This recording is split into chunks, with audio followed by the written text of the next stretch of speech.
राजा भैया के प्रचार पर देखिए हमारी ये विशेष रिपोर्ट।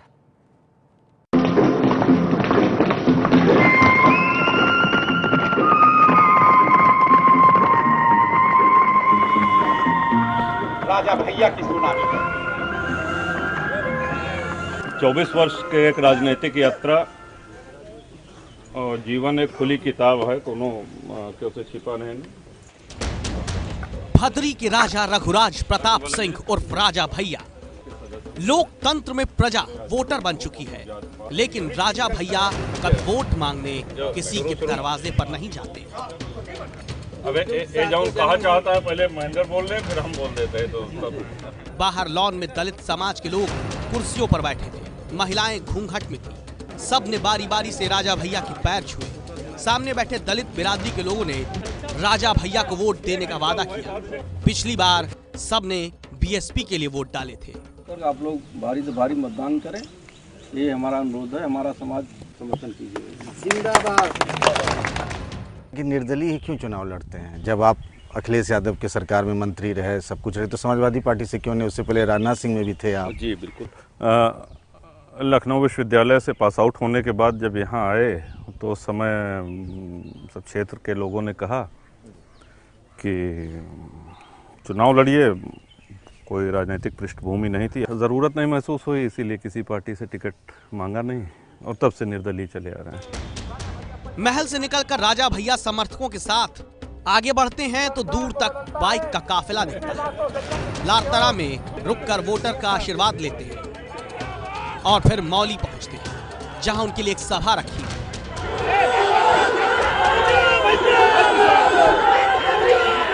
राजा भैया 1993 से लगातार चुनाव लड़ रहे हैं और जीत भी रहे हैं, वो भी हर बार रिकॉर्ड मतों से। निर्दलीय विधायक होते हुए एक बार छोड़कर हर मौके को सबसे ज्यादा मत से जीते, लेकिन हर चुनाव उनके लिए नई चुनौती बनकर आता है। इस बार राजा भैया का चुनाव निशान आरी है। नारे लग रहे हैं आरी सब पर भारी, लेकिन हर बार चुनाव में उनके चुनाव निशान बदल जाते हैं। सबसे पहले शुरुआत की थी उन्होंने ढाल तलवार से, उसके बाद कुर्सी चुनाव निशान मिला, उसके बाद 2 बार कुल्हाड़ी चुनाव निशान से भी उन्होंने चुनाव लड़ा।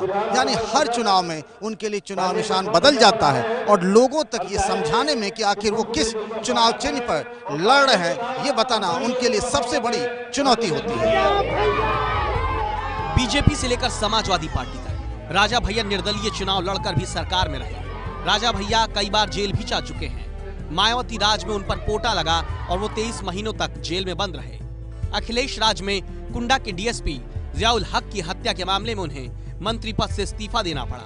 राजा पर मुकदमा चला, सीबीआई अभी इस केस की जांच कर रही है, लेकिन राजा भैया कहते हैं सब मीडिया का किया धरा है।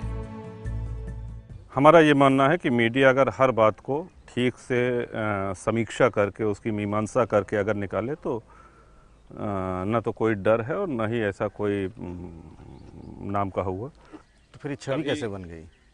छवि आप लोगों ने बना दी। हम लोगों ने बनाई? जी बिल्कुल। मतलब कसूरवार मीडिया है। राजा भैया की ना तो कोई अपनी पार्टी है ना झंडा।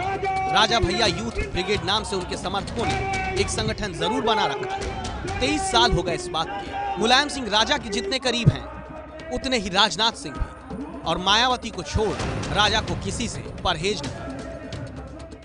लोग कहते हैं ना कि दोनों हाथ में लड्डू है। मान लीजिए अगर अखिलेश की सरकार बनती नहीं दिख रही है, बीजेपी की बनती दिख जाएगी, तो आप किसी भी तरफ जा सकते हैं। आपको परहेज सिर्फ मायावती से। नेताजी के साथ हैं, अखिलेश जी के साथ हैं, और पिछला 5 वर्ष देखिए हम लोग विपक्ष में बैठे, और अगर जाना होता तो तभी चले गए होते। परहेज किसी से नहीं है, लेकिन हैं जिनके साथ उनके साथ रहेंगे।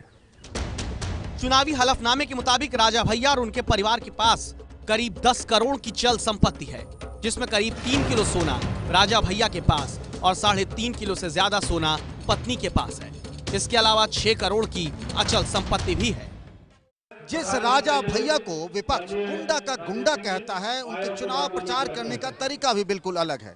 वो डोर टू डोर कैंपेन, यानी घर घर जाकर लोगों से वोट नहीं मांगते। वो 2 गांव या कभी 8-10 गांव की एक छोटी छोटी इस तरह की सभाएं करते हैं और वहीं पर अपनी बात रखते हैं और लोगों से वोट मांगते हैं।